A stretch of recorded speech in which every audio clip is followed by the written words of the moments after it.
The United States military is the best, strongest, most capable in the world, right? Not so fast. Today, we are going to be talking about the woke corruption of our military. You are not going to believe what you are about to hear. I'm Julie Hartman, and this is Timeless.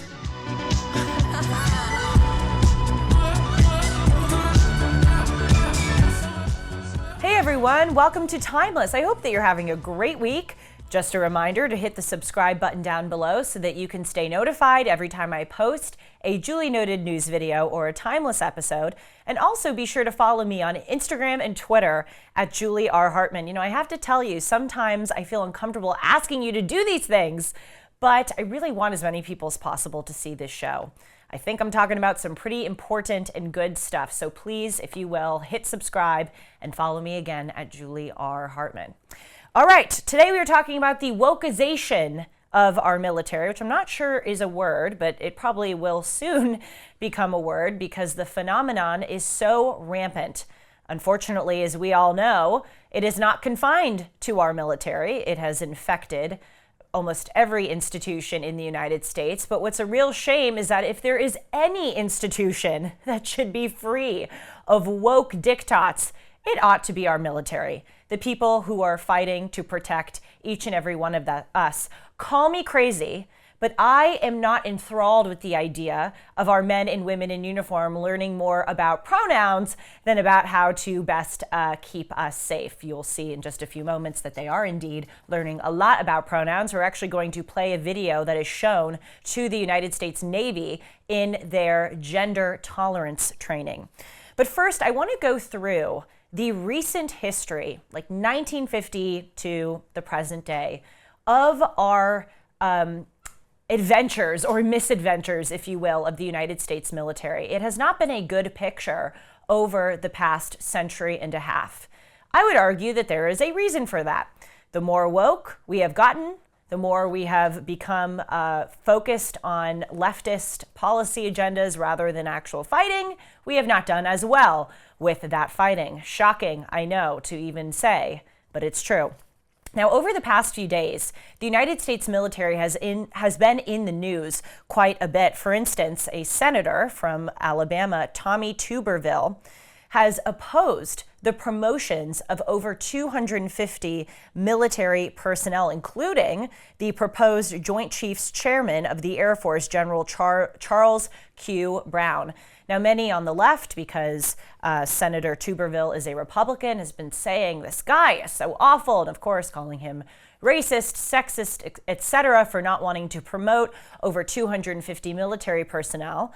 But Senator Tuberville has said we need to evaluate what our military is doing, the kinds of things that they are focusing on. Our military has gotten way too woke, so no, Senator Tuberville says, I am not going to approve of these promotions until our military gets their act together. Sounds reasonable to me, but you know, things that sound reasonable nowadays are awful and racist and homophobic and transphobic and all of those words we often hear. Another example of how the military has been in the news is that the House Republicans actually just passed a Defense Authorization Bill, which rolled back certain woke initiatives in the military. Again, this has been called awful, sexist, racist, etc. But as you will see in a few moments, it is really, really necessary. But first, as I said, let's go back to 1950 and look at the 5 main military adventures or misadventures that the United States has had, initiatives I should call them. We have not, unfortunately, won any prolonged military conflict since 1945, with the exception of one, the first Gulf War. But as I'm going to argue, I don't really think that was something that we could count as a victory because we ended up going to war with the very same power that we were fighting against in the first Gulf War 10 years later. But let's go back to the Korean War, which is the first one I'm going to identify out of the 5 that we have lost. The Korean War was from 1950 to 1953, and maybe we can't call it a loss, but we can certainly call it a tie. To take us back to 5th or 6th grade history, the North Koreans invaded South Korea, trying to unify the entire country under a communist state. And the Soviets and the Chinese were backing the North. Makes sense because they're all communists. And the United States went to the aid of South Koreans. It ended in a stalemate, an agreement to just divide the country at the 38th parallel between a communist North and a non-communist South. So again, you can call it a tie. But increasingly, this war is looking like a loss because the president or the dictator of North Korea, Kim Jong-un, is becoming much more of a threat and destabilizing influence, not just to North Korea, not just to South Korea, but to the world. They got nuclear weapons back in the 1990s, which was obviously not a great development for the United States. Kim Jong-un has been doing several nuclear tests over the South China Sea and the Pacific. And as seems to be the case with almost every country nowadays, North Korea is pursuing very close ties with our biggest adversary, China. They get a lot of military funding, for instance, from China, so they are kind of a subsidiary of the Chinese army, the PRC, I should call it, People's Republic of China Army. Although North Korea would resent me calling them a subsidiary of the Chinese army, functionally, that's what it is. So really, the Korean War was not as big of a tie as we thought it was. It's been counted, at least by me, as a loss in the long term. Let's look at number 2 in a brief review of our military track record. The Vietnam War from 1965 to 1975. We, in a similar way to the Korean War, went to help the South Vietnamese fight against Northern Vietnamese who wanted to unify the country under communism. That wasn't even a tie. We lost. After 10 years, over 50,000 American lives lost, billions and billions and billions of American military aid just wasted, the country succumbed to communism. Not, again, even if we just take those two and not even go on to the Middle East wars, that is not a good track record for supposedly the strongest, most capable military in the world. Number 3, the first Gulf War in 1991. We, the United States, invaded Kuwait after Iraq under Saddam Hussein invaded Kuwait in order to have Kuwaiti oil reserves under his control.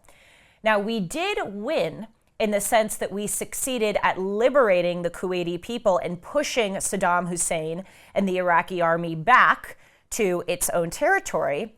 But like the Korean War, in the long run, this appears to have been a loss because just 10 years later, we were fighting another war against the same regime and against the same country, that is Iraq.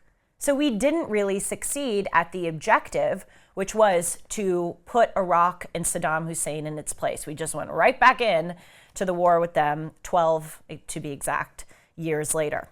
The next war, the Iraq War, also called the Second Gulf War, that was from 2003 to 2011, and then fighting picked up back again in 2014 to 2021 when ISIS took over Iraq.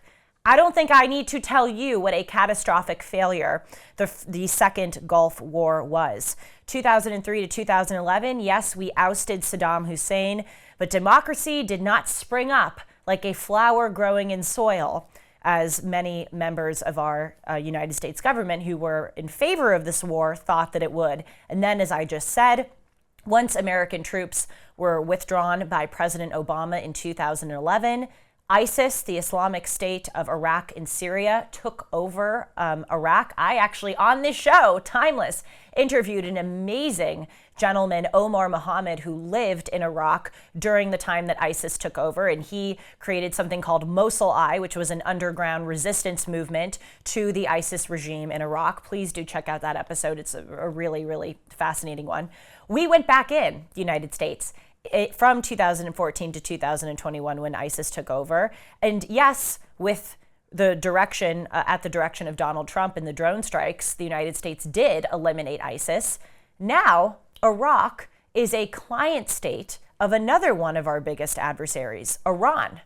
So in the long run, like the previous three, number 4, the Iraq War, the Second Gulf War, was a failure. And then number 5, perhaps the biggest failure of all, was Afghanistan. We were in Afghanistan for 20 years, 2001 to 2021, and that could have been counted as a success. For 19 out of the 20 years, it was a success. We went into Afghanistan and overthrew the Taliban, and we had about 200 to 300 American military personnel that stayed in Afghanistan in order to keep things running properly, to prevent the Taliban from coming back to power. We committed $85 billion in weaponry and aid in order to train Iraqi citizens in the Iraqi army to form their own military and to resist threats from the Taliban. And then, just a few months into his presidency, Joe Biden pulled us out of Afghanistan. And within days, the Taliban came back, took over the country, reversing the progress we had made and the hard work we had done over 19 years. And $85 billion of that equipment that was supposed to go to the Iraqi people went to the Taliban, the very adversary that we were fighting all along to not have come back into that country. So this has just been appalling and embarrassing. And I want to pause for a moment before I continue and make something really clear. It's very important to me that I say this. As ill-advised and wokeized our military has become, there are, of course, individual men and women who are incredibly valorous, courageous, and principled, and throughout those wars put their lives on the line to protect us, even though the wars did not go the way that we intended them to. It's really sad. You know, there are Vietnam veterans today who are too ashamed. I actually met one of them this past weekend who are too ashamed to even acknowledge that they fought for our country in Vietnam. This has been especially true, too, of the American soldiers who fought in Iraq and Afghanistan. I commend and honor and deeply respect and appreciate our men and women in uniform. But the people at the tippity top who are setting the agenda and who are directing some of these ill-advised wars, and as we will see later, these ill-advised woke diktats, those individuals I do not have any respect for, because they are undermining the good work of everyday men and women who are in uniform, who are trying to fight for our country. So we now have established that over the past approximately 80 years, American influence and our ability to establish basic security abroad has not been what we had hoped for. But let's also look maybe at what's gone on over the past few months with regard to our military. These are not wars that we have gotten into, but these are matters of national security that we have been just utterly humiliated on. The first one is that Russia invaded Ukraine. Within just, what was it, a month and a half into President Biden's tenure in office. President Biden took office on January 20th, 2021. Putin invaded a year later. Okay, I'm sorry, in 2022. So a year into Joe Biden's tenure as president. Now, Russia had been quite hostile to some of its neighbors over the past few decades. Under President Bush, Vladimir Putin invaded the neighboring country of Georgia, seizing 20% of Georgian territory, which Russia now still holds. Under President Obama, Putin invaded Crimea, which is that peninsula that once belonged to Ukraine, now belongs to Russia. Putin also put some soldiers in the Donbass region of Ukraine, which is in the east, laying the framework for his 2022 invasion. And then, as we know, in 2022, he launched an all-out invasion of Ukraine. Now, some may say, well, Julie, you are just saying this because you are more politically aligned with President Trump than Joe Biden. I know that is coming, but let me tell you, this is not true. I really believe, and there is so much evidence to corroborate this, that had President Trump stayed in office, Putin would not have invaded Ukraine. Why? Because Putin invaded Georgia under Bush, Putin invaded Crimea under President Obama, nothing happened under President Trump, and then under President Biden, Putin launched the all-out invasion of Ukraine. Weakness, and I hate to say it, our president, Joe Biden, is weak. Weakness gives our adversaries a wide open door to do what they want. Let me provide you an example. You may just think I'm hard on President Biden. There's evidence for my conclusion. President Biden, about 5 weeks before Putin invaded Ukraine, in January of 2022, he made a speech where he said that, quote, a minor incursion of President Putin might be acceptable. Can you believe that? He literally said that in a speech. It's one thing if it's a minor incursion that Putin makes into Ukraine. How could Russia possibly not see this as a green light to invade? And they did just 5 weeks later. And after all, after Putin had invaded Crimea back in 2014, President Obama and all of his smugly self-interested national security advisors didn't really do anything in the wake of Putin's invasion. But when President Trump took office, he was very clear in his rhetoric and in his actions that he would not put up with any nonsense from Russia. Again, we see just how bad weakness can be, and it has been humiliating for the United States that our president said that a minor incursion may be acceptable, and then 5 weeks later, a big incursion by President Putin into Ukraine took place. That's one example of how our defense and our security have just been totally undermined. Another example, from February of this year, a Chinese spy balloon crossed over the entire continental United States. And it took 4 days for our president and his quote unquote national security advisors to determine that we ought to shoot down the Chinese spy balloon. But at that point, it was just too late because it had traversed over the United States, gone over many of our major military bases. And then once it was over the Atlantic Ocean in South Carolina, then we decided to shoot it down. Our wiffle waffling was hugely embarrassing to the United States. If we are the strong, capable world power that we think we are, we would have shot that down in a minute. And even worse, in recent weeks, our own president, President Biden, has actually given China a pass for the spy balloon incident. He said, well, I don't think China really meant to do it. Let's listen to what he said.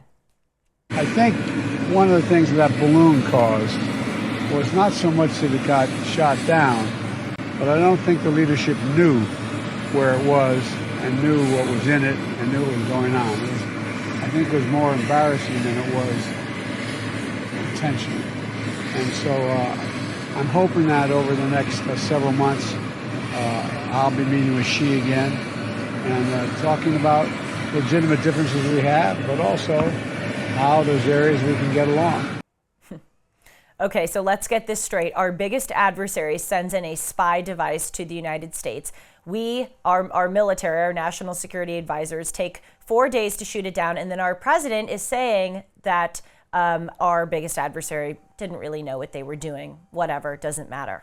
Need I say more about the dismal state of the United States military? Well, I will say more, because speaking of China, China opened a spy base on the neighboring country of Cuba. Back in 2019, the American people weren't told about the existence of this spy base until just about a few weeks ago.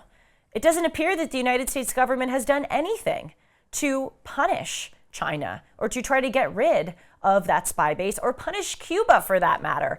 Even worse, under President Obama in 2016, he made a visit to Cuba and actually went to a baseball game with Raul Castro, who is the son or grandson, I'm forgetting which, of the horrible Cuban dictator Fidel Castro.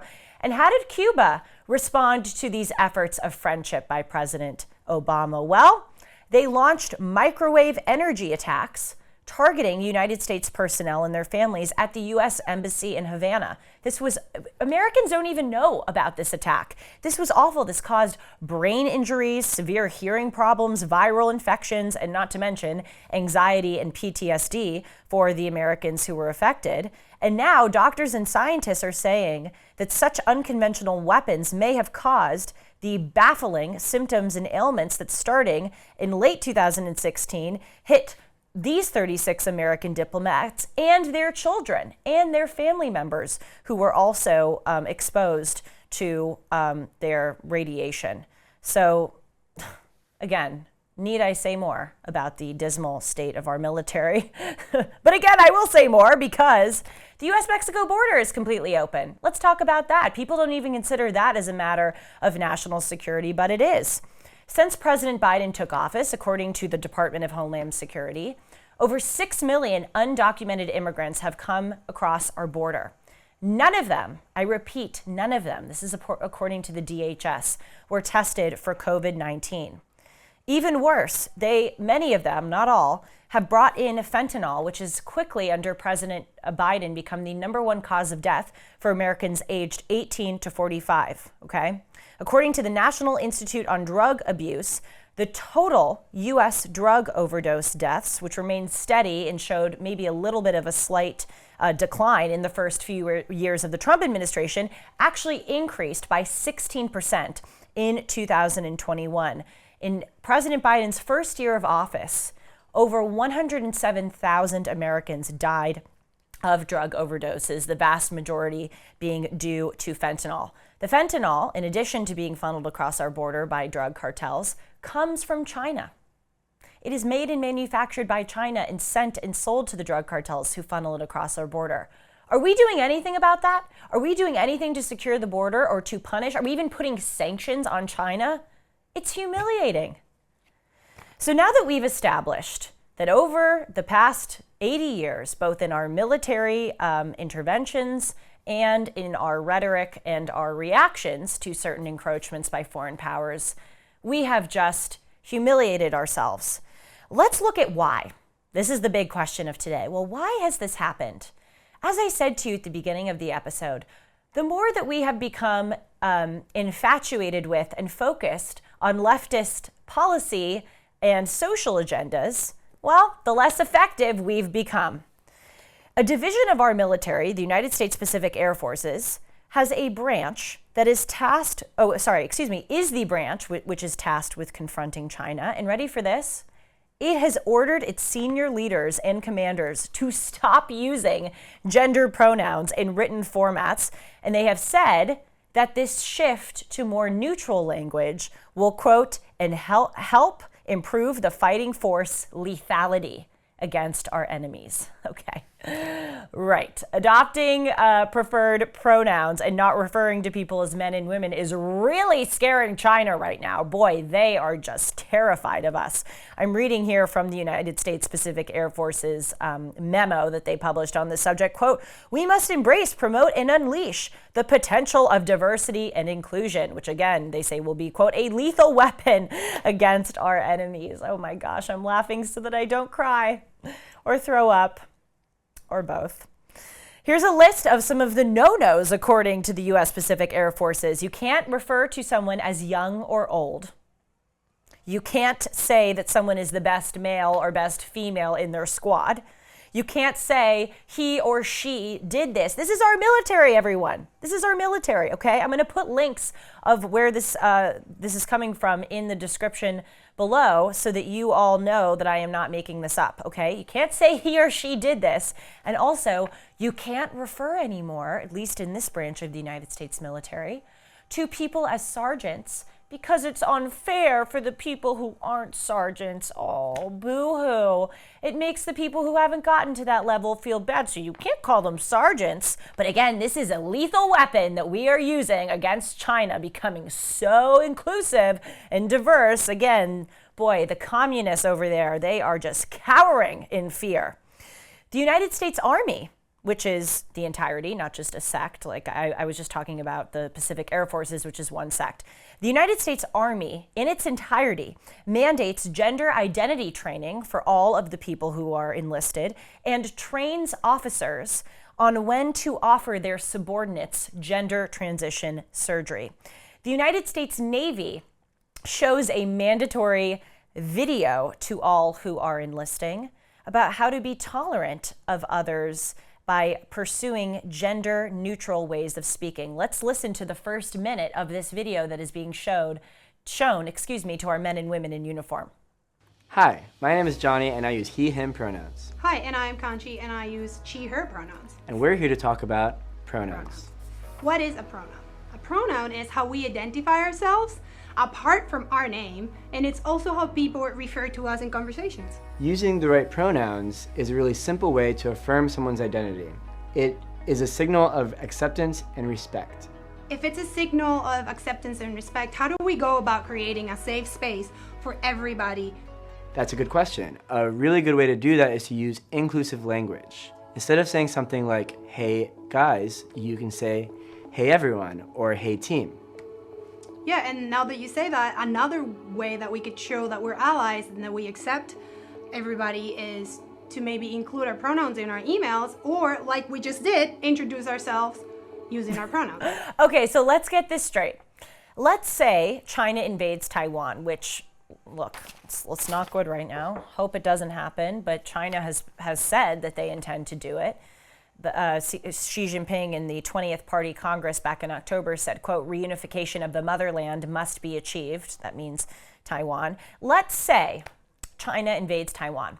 We, the United States, have pledged to help Taiwan in the face of a Chinese invasion. So let's just picture this for a moment. We've got American boots on the soil, and then we've got CCP boots on the soil. Do you think the American should go up to the Chinese that they're fighting against in Taiwan and go, hey, I just want to create a safe space for you right now. What are your pronouns? Really? Do we envision that happening? As my dear, lovely, fabulous, extremely wise Elsie said to me, safe space? They're going to fight wars. What the heck is a safe space? We're treating people who are literally their job is to go in not safe spaces.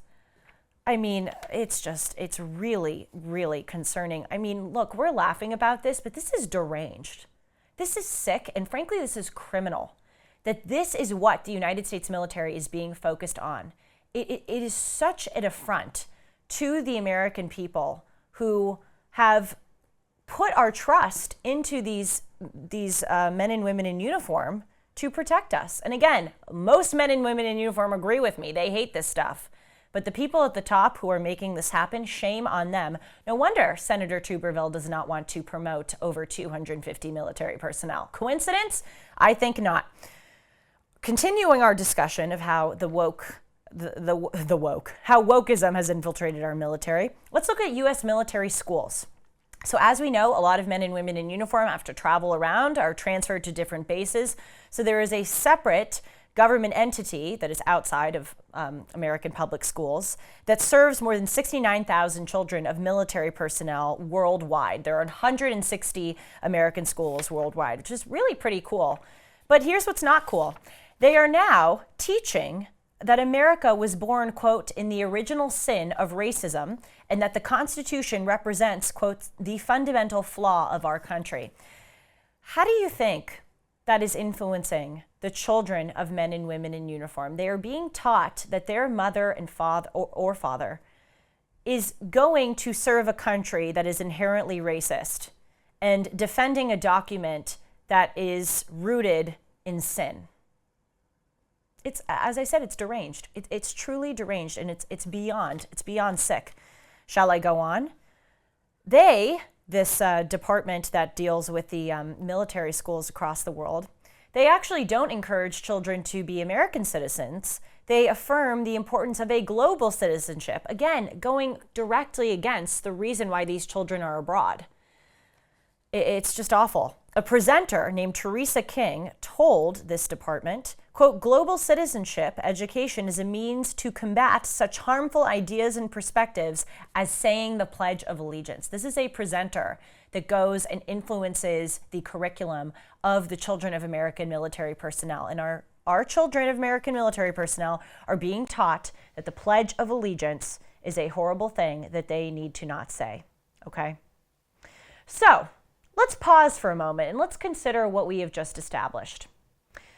Putin has invaded Ukraine because our president said a minor incursion might be acceptable. China has sent over spy balloons into our territory, which took us several days to shoot down, and then our president said, they didn't mean it. China opened a spy base on Cuba. Our military children are being taught radical race and gender theory. Our own men and women in uniform are being taught how to create a safe space in combat. Let's hear what General Milley, who is the highest ranking officer in the United States Armed Forces, he is the principal military advisor to the President of the United States, the Secretary of Defense, the National Security Council, and the Homeland Security Council. Let's listen to what General Mark Milley had to say about the state of our military. And I want to understand white rage, and I'm white, and I want to understand it. Thank you for that, General. But I don't think you really understand much of anything because if you really did, you would understand that there is really no such thing as white rage, okay? Also, white rage, really? You're focusing on that? This is what this guy is talking about with regard to our military. Even if there is such a thing as white rage, why are you talking about it? Shouldn't we be focusing on China and Cuba and all of these other countries that are trying to undermine us? Again, I'll say it one more time, no wonder Senator Tuberville is not seeking promotions of these individuals. Let's also listen to what our own president said in a recent State of the Union about how strong our military is. Before I came to office, the story was about how the People's Republic of China was increasing its power and America was failing in the world. Not anymore. We made clear, and I made clear in my personal conversations, which have been many, with President Xi, that we seek competition, not conflict. But I will make no apologies that we're investing to make America stronger. Investing in American innovation and industries that will define the future that China intends to be dominating. Investing in our alliances and working with our allies to protect advanced technologies so they will not be used against us. Modernizing our military to safeguard stability and deter aggression. Today, we're in the strongest position in decades to compete with China or anyone else in the world. Anyone else in the world. And I'm committed.